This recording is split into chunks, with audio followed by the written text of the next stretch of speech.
Allah razı olsun. Babanıza rahmet. Mont var çocuklara böyle. Gelin içeri.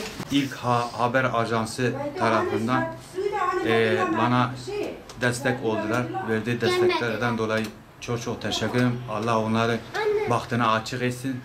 Peygamber Efendimiz onlarla olsun. Bir de Umut Kervanı vardı.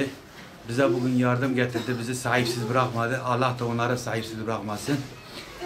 Ben dilerim kaymakamdan daha önce de ben İKA Haber Ajansı'na söyledim. Yani dedim bana balık vermeyin, balık tutmayı öğretin. Gerçekten ben kendi ayaklarımın üstünde durmayı istiyorum.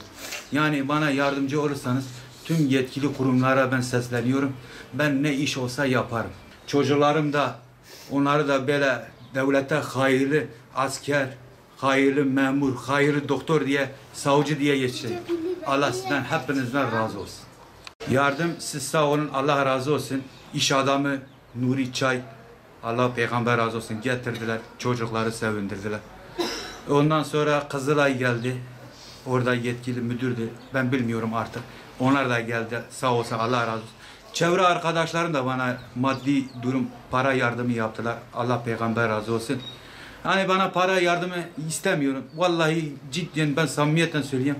İş istiyorum vallahi ama tuvalet temizleme gene yani razıyım. Odur.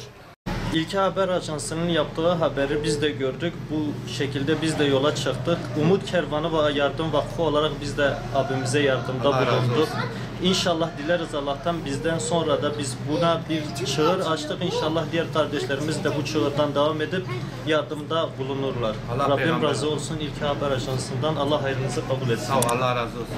Teşekkür ederim. Ana babana. Allah